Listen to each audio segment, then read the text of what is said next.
കളിയോട് സംഗീതത്തോട് ആഭിമുഖ്യം പുലർത്തിയ ഒരു വിദ്യാർത്ഥി തികച്ചും ആകസ്മികമായി പത്രപ്രവർത്തന രംഗത്ത് എത്തുകയും 3.5 പതിറ്റാണ്ടിലേറെ പത്രപ്രവർത്തന രംഗത്ത് നിറഞ്ഞു നിൽക്കുകയും ചെയ്ത ചന്ദ്രിക ദിനപത്രത്തിൻ്റെ മുൻ പത്രാധിപർ ശ്രീ നടക്കാവ് മുഹമ്മദ് കോയ. അദ്ദേഹമാണ് ഫോർത്ത് എസ്റ്റേറ്റിലെ ഇന്നത്തെ നമ്മുടെ അതിഥി.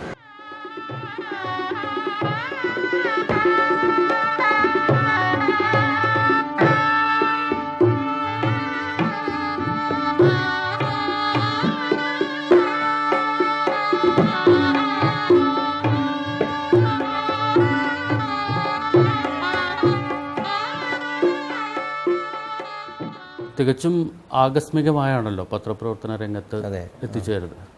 വിദ്യാർത്ഥിയായിരിക്കെ പാട്ട്, സംഗീതം, കളി, കായികരംഗം ആ മേഖലകളിലൊക്കെ വന്നുകൊണ്ടിരിക്കുന്നത് തികച്ചും അവിചാരിതമായി പത്രപ്രവർത്തന രംഗത്തേക്ക് വരുന്നു.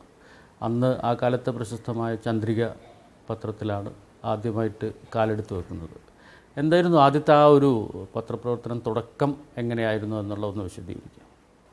ഇത് 1970 ദേവഗിരി സെൻറ്റ് ജോസഫ്സ് കോളേജിൽ കോഴിക്കോട്ടെ ഡിഗ്രി ഇംഗ്ലീഷ് BA ഡിഗ്രിക്ക് ഫൈനൽ ഇയർ പഠിക്കുമ്പോൾ കളിയിലും എഴുത്തിലും സംഗീതത്തിലൊക്കെ അന്നത്തെ ആ തലമുറയിലെ മറ്റുള്ളവരെ പോലെയൊക്കെ തന്നെ വലിയ ഭ്രമമായിരുന്നു.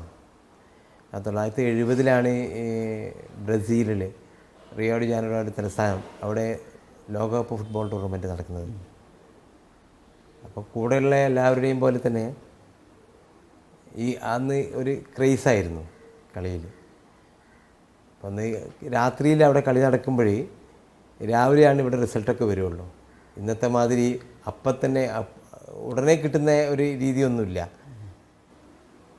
കോളേജ് കഴിഞ്ഞിട്ട് വൈകുന്നേരം എനിക്ക് പരിചയമുള്ള പലരും ഉള്ളതുകൊണ്ട് എൻ്റെ ഉപ്പയായിട്ട് നല്ല ബന്ധമുള്ള പത്രാധിപരും സഹപത്രാധിപന്മാരും ഒക്കെ ഉള്ളതുകൊണ്ട് ചന്ദ്രികയിൽ ചെന്ന് ഈ കളിയുടെ റിസൾട്ടൊക്കെ നോക്കും. റിസൾട്ട് നോക്കുക, അതൊക്കെ ആദ്യം തന്നെ അറിഞ്ഞിട്ട് കൂട്ടുകാരോടൊക്കെ പങ്കുവെക്കുക എന്നൊക്കെ ഒരു തമാശയായിരുന്നു. അതൊക്കെ ഒരു രസമായിരുന്നു. അപ്പോഴങ്ങനെ വൈകുന്നേരം അവിടെ ചെന്ന ഒരു സമയം ചന്ദ്രികയിൽ ഞാൻ ഡിഗ്രിക്ക് പഠിക്കുന്ന അവസാന വർഷം പഠിക്കുന്ന സമയത്ത് ചന്ദ്രികയിൽ ചെന്ന സമയത്ത് നേരെ കാണുന്നത് CPM ബഷീറിനെയാണ്. അന്നത്തെ ചന്ദ്രികയുടെ സ്പോർട്സ് ലേഖകനും എഡിറ്ററും കളിയെഴുത്തുകാരനൊക്കെ ആയിരുന്ന ഇന്നത്തെ CPM ഉസ്മാൻ കോയല്ലേ ഫുട്ബോൾ കോച്ച്, അദ്ദേഹത്തിൻ്റെ സഹോദരൻ തന്നെ CPM ബഷീറായിരുന്നു. ബഷീർ അന്ന് ഈ PGക്ക് പഠിക്കാൻ വേണ്ടിയിട്ട് ലീവ് എടുക്കാൻ പോകുന്നൊരു സമയമായിരുന്നു. ആ സമയത്ത് UA ബീരാനുണ്ടായിരുന്നു. അന്ന് ചന്ദ്രികയുടെ അസിസ്റ്റന്റ് എഡിറ്ററായ UA ബീരാനുണ്ടായിരുന്നു. അപ്പോൾ എന്നോട് ഇങ്ങനെ ചോദിച്ച്, അന്ന് UA ബീരാൻ ചന്ദ്രികയിൽ എന്തായിട്ടാണ് ജോലി എടുക്കുന്നത്? UA ബീരാൻ അന്ന് അസിസ്റ്റന്റ് എഡിറ്ററായിരുന്നു പോസ്റ്റ്. പക്ഷേ ഏതാണ്ട് ന്യൂസ് എഡിറ്റർ റോളൊക്കെ വഹിക്കുന്ന ആളായിരുന്നു മനസ്സിലാക്കിയത്. അപ്പോൾ എന്നോട് ചോദിച്ച് കളിയിലൊക്കെ താല്പര്യമല്ലേ, ഫുട്ബോളൊക്കെ അറിയോ? ഫുട്ബോളൊക്കെ ഞാൻ പറയാം ഏതാണ്ടൊക്കെ അറിയാം, കളി താല്പര്യമാണെന്ന് പറഞ്ഞു. എഴുതാനൊക്കെ അപ്പോൾ കുറേശ്ശെ പരിചയമൊക്കെ ഉണ്ട് എഴുത്തിൽ. സ്കൂൾ പഠിക്കുന്ന സമയത്തെ എഴുത്തൊക്കെ ഉണ്ടായിരുന്നു. സ്കൂൾ മാഗസിനിലും പുറത്തുമൊക്കെ ചെറിയ ചെറിയ എഴുത്തുകൾ ഉണ്ടായിരുന്നു. അപ്പോൾ ഇത് വായിച്ചാൽ ഏതാണ്ടൊക്കെ മനസ്സിലാവുമെന്ന് പറഞ്ഞു. അങ്ങനെ ഈ PTI ആണ് അന്ന് എല്ലാ പത്രങ്ങളെ പോലെ തന്നെ അന്ന് ചന്ദ്രികയ്ക്കും PTI ആയിരുന്നു ഏക മാർഗം വാർത്തകളെ കിട്ടാനുള്ള. പ്രത്യേകിച്ച് ഈ ലോക ഫുട്ബോൾ ടൂർണമെൻറ്റൊക്കെ മാതിരി സ്വന്തമായിട്ട് ലേഖനം അയക്കുന്ന കാര്യങ്ങളൊന്നും അന്നില്ല. ലേഖനം അയക്കുന്ന കാര്യങ്ങളൊന്നുമില്ല. അപ്പോൾ ഇത് കിട്ടിയ ഉടനെ തന്നെ ഞാനങ്ങ് ശരിക്കും പറഞ്ഞാൽ എഴുത്തങ്ങ് തുടങ്ങി. ഓരോ റിസൾട്ട് വന്ന സമയത്ത് എങ്ങനെ അതിൽ പറയുന്ന രീതിയിൽ അപ്പടി പകർത്തിയിട്ട് എഴുത്തങ്ങ് തുടങ്ങി. ഒരു പ്രിപ്പറേഷനും ഇല്ല, ഒരു ചോദ്യം ഉത്തരവൊന്നുമില്ല, നേരങ്ങ് എഴുതി കോപ്പി അവർ ചോദിച്ച്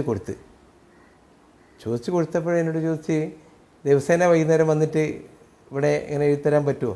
ഞാൻ പറഞ്ഞു പറ്റും എന്ന് തന്നെ പറഞ്ഞു. അതൊരു രസമായതുകൊണ്ട് പറ്റും എന്ന് പറഞ്ഞു.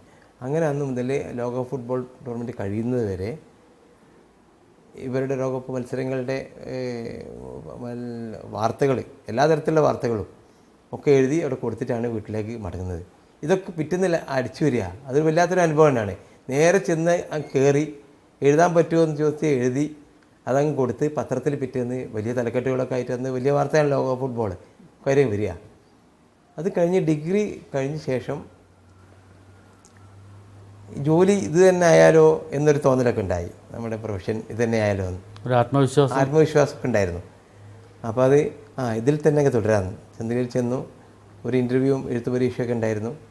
നേരത്തെ ഞാൻ പറഞ്ഞ മാതിരി എഴുത്തിലൊക്കെ കുറേശ്ശൊക്കെ ഒരു ശീലമുള്ളതുകൊണ്ട് അതങ്ങോട്ട് വലിയ ബുദ്ധിമുട്ടില്ലാതെ നീങ്ങി. അന്ന് തുടങ്ങിയതായിരുന്നു പത്രപ്രവർത്തനം.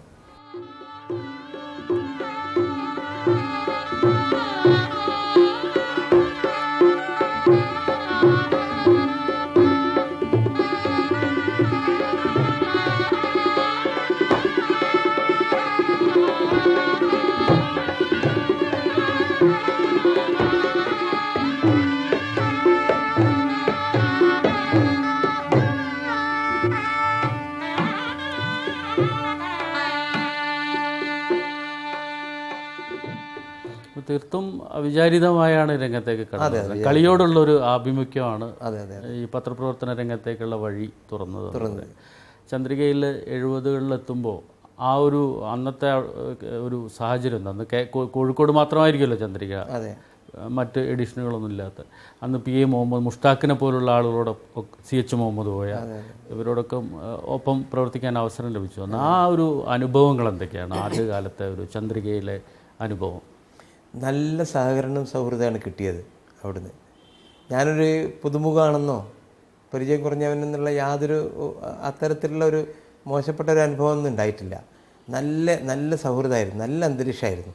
പ്രത്യേകിച്ച് CH മുഹമ്മദ് കോയ, മഹാനായ CH മുഹമ്മദ് കോയ, അദ്ദേഹം അറിയപ്പെടുന്ന രാഷ്ട്രീയക്കാരനായിട്ടാണെങ്കിലും നമ്മളൊക്കെ പറയാറുണ്ടല്ലോ ഏത് മേഖലയിൽ എത്തിയിരുന്നെങ്കിൽ എന്ന് ആ മേഖലക്കാരൊക്കെ ആഗ്രഹിച്ചിരുന്നു അദ്ദേഹത്തെ. അദ്ദേഹം ഒരു സാഹിത്യകാരനായിരുന്നെങ്കിൽ എന്ന് സാഹിത്യ മണ്ഡലത്തിലുള്ളവരൊക്കെ ആഗ്രഹിച്ചിരുന്നു.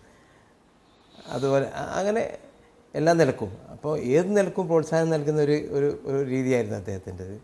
പിന്നെ UA ബീരാൻ, PM അബൂബക്കർ, മുൻ മന്ത്രിയായിരുന്നു PM അബൂബക്കർ, അത് അവിടെ ന്യൂസ് എഡിറ്ററായിരുന്നു. പിന്നെ KP കുഞ്ഞുമൂസ, അദ്ദേഹം അവിടെ ന്യൂസ് എഡിറ്ററായിരുന്നു.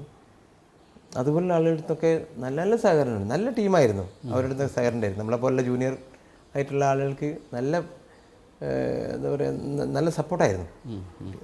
ഈ പത്രങ്ങളിലെ കായിക രംഗത്ത് അല്ലെങ്കിൽ കളിയെഴുത്തിൻ്റെ ഒരു പിതാവ് എന്നൊക്കെ പറയുന്ന രീതിയിലാണ് PA മുഹമ്മദ് കോയനെ, മുഷ്താഖിനെ കണ്ടുവരുന്നത്. മുഷ്താഖ് ചന്ദ്രികയിൽ അദ്ദേഹത്തിൻ്റെ 2ാം ഊഴത്തിലാണ് താങ്കൾ അവിടെ എത്തിച്ചേരുന്നത്. എങ്ങനെയായിരുന്നു മുഷ്താഖിൻ്റെ ഒരു പ്രവർത്തന രീതി?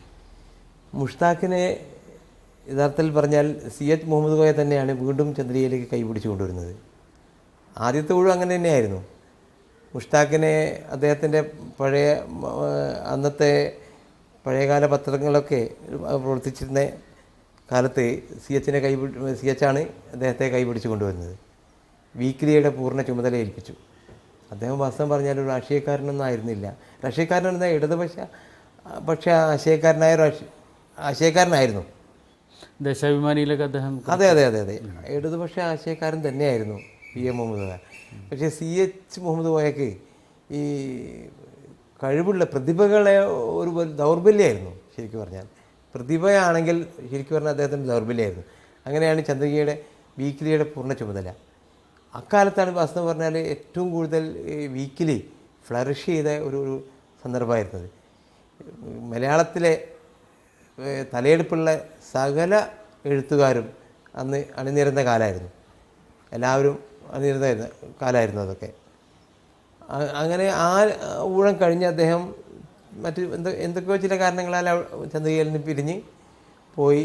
ദേശാഭിമാനി, മലയാള മനോരമ, പിന്നെ കുറേ ലോട്ടറി വിൽപ്പന, കാലിച്ചാക്ക് കച്ചവടം, അങ്ങനെയൊക്കെ കഴിഞ്ഞ് ചുറ്റിത്തിരിഞ്ഞ് വീണ്ടും ചന്ദ്രികയിലേക്ക് 2ാം ഊഴത്തിൽ വരുന്നതും CHൻ്റെ ഒരു നിർബന്ധം കൊണ്ട് തന്നെയാണ്.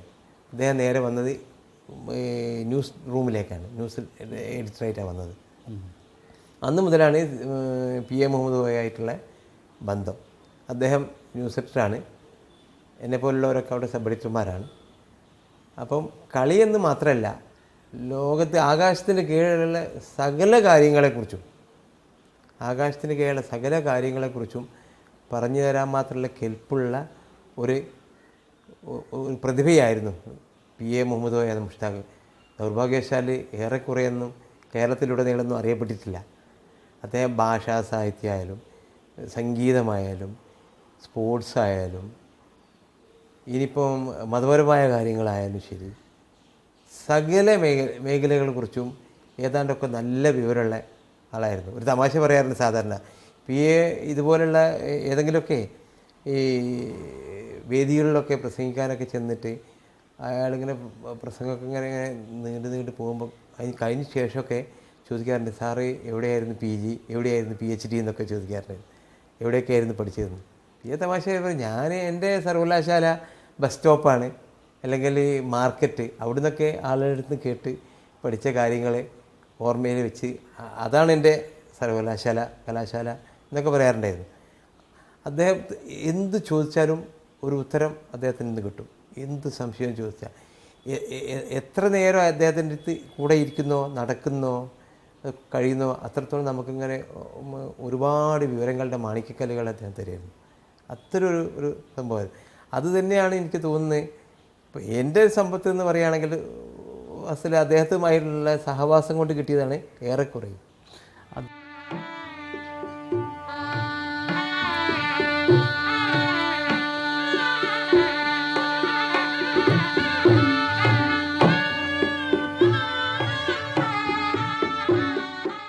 രണ്ടാമൂഴത്തിലാണല്ലോ ഈ ഒരു മാസ്റ്റർ പീസ് എന്നൊക്കെ പറയാവുന്ന സുറുമയിട്ട കണ്ണുകൾ, അതുപോലെ സുൽത്താൻ വീടൊക്കെ അദ്ദേഹം ചന്ദ്രികയിലിരിക്കുമ്പോഴാണ്. സാഹിത്യരംഗത്ത് എങ്ങനെയായിരുന്നു അദ്ദേഹത്തിൻ്റെ ഒരു പത്രപ്രവർത്തനവും സാഹിത്യവും കൂടി എങ്ങനെയാണ് അദ്ദേഹം ആ സമയത്ത് അവിടെ മുന്നോട്ട് കൊണ്ടുപോയിരുന്നത്? അതൊരു ഉദാഹരണം പറഞ്ഞാൽ ചന്ദ്രിക വീക്കിലി അദ്ദേഹം അതിൻ്റെ സ്ഥാപകനാണ് എന്ന് പറഞ്ഞല്ലോ, സ്ഥാപക പത്രാധിപരാണ്. എല്ലാ ആഴ്ചയിലും എല്ലാ ഭാഗത്തു നിന്നും ലേഖനങ്ങളോ എഴുത്തുകളോ ഒന്നും കിട്ടുമായിരുന്നില്ല. അപ്പോൾ സ്പോർട്സ് അവിടുന്ന് ഫോർമാൻ അവിടുന്ന് അയച്ചവരെ സ്പോർട്സ് ലേഖനം കിട്ടിയില്ല എന്ന് പറഞ്ഞാൽ ഉടനെ സ്പോർട്സ് ലേഖനം എഴുതിയിട്ട് കൊടുക്കും. സംഗീതം കിട്ടിയില്ല എന്ന് പറഞ്ഞാൽ ഉടനെ സംഗീതത്തെക്കുറിച്ചൊരു സാധനം എഴുതി കൊടുക്കും. കഥ കിട്ടിയില്ല എന്ന് പറഞ്ഞാൽ അയാൾ 2 ദിവസം കഥ എഴുതിയിട്ട് കൊടുക്കും. മറ്റുള്ളവരെ കിട്ടുന്ന കൈകൊണ്ട് എന്നെ എഴുതി നിറയ്ക്കുന്ന അത്രമാത്രം പ്രതിഭാശാലിയായിരുന്നു അത്. അദ്ദേഹത്തിൻ്റെ കാലത്താണ് ഈ ഇപ്പോൾ അന്ന് പറഞ്ഞ MT വാസുദേവൻ മാത്രമല്ല, അതിന് മുമ്പിനെ വള്ളത്തോൾ മുതലായ ഉള്ള ആളുകളൊക്കെ അദ്ദേഹത്തിൻ്റെ കാലത്താണ്. ഇദ്ദേഹത്തെ എല്ലാവർക്കും അറിയാം. പക്ഷേ ദൗർഭാഗ്യവശാൽ അവരുടെ ഒന്നും ഉയരങ്ങളിൽ എന്തോ ചില സെൽഫ് മാർക്കറ്റിംഗ് പോലുള്ള കാര്യങ്ങളൊന്നും അറിയാത്തത് കൊണ്ടോ അങ്ങനെയൊക്കെ ഉണ്ട്. അതിപ്പോൾ ഇപ്പോഴെ തന്നെ ചോദിച്ചാൽ ഞാനൊരിക്കൽ MT അടുത്ത് പോയിരുന്നു. MT വാസുദേവനെ കാണാൻ. അദ്ദേഹം സാധാരണ ആൾക്ക് അത്ര വലിയ മുഖം തന്നിരുന്നില്ല അന്ന്. ഞാൻ PA മുഹമ്മദിനെക്കുറിച്ചൊരു സാധനം എഴുതുന്നുണ്ട്, അതിലെ കുറച്ച് വിവരങ്ങൾ അറിയാനാണെന്ന് പറഞ്ഞപ്പോൾ ഉടൻ തന്നെ അദ്ദേഹത്തെ മുഖാകെ വിടർന്ന് കസേരയൊക്കെ തന്ന് ഇരുത്തി. അന്നത്തെ കാര്യങ്ങൾ PA വാസ്തവത്തിൽ ഒരു വല്ലാത്തൊരു നിർഭാഗ്യവാനാണ്. എത്രയോ ഉയരങ്ങളിലെത്തേണ്ട ആളായിരുന്നു എല്ലാ നിലക്കും. അദ്ദേഹത്തിൻ്റെ സുൽത്താൻ വീടൊക്കെ എന്ന് പറഞ്ഞാൽ ക്ലാസിക്കാണ്. ആ കാലഘട്ടത്തിലെ ആ മുസ്ലിം മേഖലയിലെ എല്ലാ കാര്യങ്ങളും ഒപ്പിയെടുത്ത് അന്നത്തെ സ്വാതന്ത്ര്യ സമരവുമായി സംയോജിപ്പിച്ച് എഴുതിയ ഒരു സാധനം എന്നും ക്ലാസിക്കാണ്. പക്ഷേ അത് അറിയിക്കുന്ന അത്ര അംഗീകാരമോ ഒന്നും കിട്ടിയില്ല. വല്ലതും കിട്ടുന്നുണ്ടെങ്കിൽ വസ്തുത പറഞ്ഞാൽ ഇപ്പോൾ ഈ അടുത്ത കാലത്താണ് ആളുകൾ അറിയുന്നതൊക്കെ അറിയപ്പെടുന്നു. അതുപോലെ തന്നെയാണ് ആ സുർമയിട്ട കണ്ണുകളും. അന്നത്തെ മുസ്ലിം സമൂഹത്തിൽ അറബ് നാട്ടുകളിൽ നിന്ന് വന്ന അറബ് വംശജർ ഇവിടെ വന്ന് വിവാഹം ചെയ്ത് കഴിയുന്ന അറബി കല്യാണം പോലുള്ള കഥകളൊക്കെ അതിൻ്റെ ദുരനുഭവങ്ങളൊക്കെ ശരിക്കും ഒപ്പിയെടുത്ത അതിൻ്റെ തനത് രീതിയിൽ തന്നെ എടുത്ത നോവലുകളത്.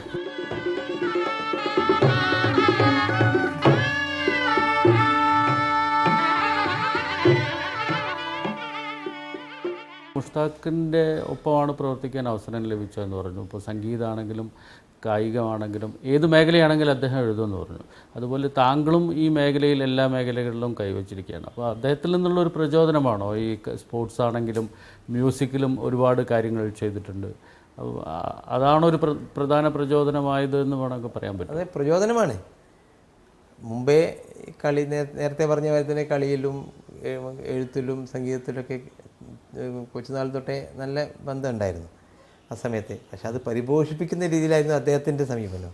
അതൊക്കെ കളി നമ്മൾ ഒഴിവുള്ള സമയത്തുള്ള ഇടയ്ക്ക് തന്നെ അദ്ദേഹം തന്നെ പാട്ടൊക്കെ മൂളിക്കൊണ്ടിരിക്കും.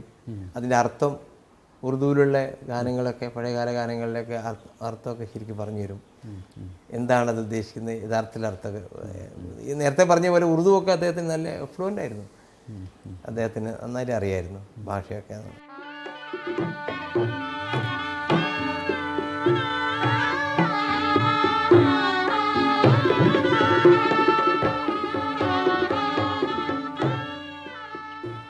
മുഷ്താഖിനെ പോലെ തന്നെ വളരെ പിന്നെ പത്രപ്രവർത്തന രംഗത്ത് വളരെ ആചാര്യനായിരുന്നല്ലോ CH മുഹമ്മദ്, പത്രാധിപർ എന്നുള്ള നിലയിൽ. എങ്ങനെയായിരുന്നു അദ്ദേഹത്തിൽ നിന്ന് ലഭിച്ചൊരു പാഠം എന്താണ് ഈ ഒരു അദ്ദേഹത്തിന് പത്രപ്രവർത്തനത്തിൽ ലഭിച്ചത്? അതെ, അദ്ദേഹം എപ്പോഴും ഓരോരോ പുസ്തകങ്ങളെ പറ്റി ചോദിക്കും. അദ്ദേഹത്തിന് നല്ലൊരു ലൈബ്രറി വീട്ടിലും ഉണ്ടായിരുന്നു, ഓഫീസിലുണ്ടായിരുന്നു. എപ്പോഴും പുസ്തകം എന്നിങ്ങനെ പറഞ്ഞുകൊണ്ടേയിരിക്കും.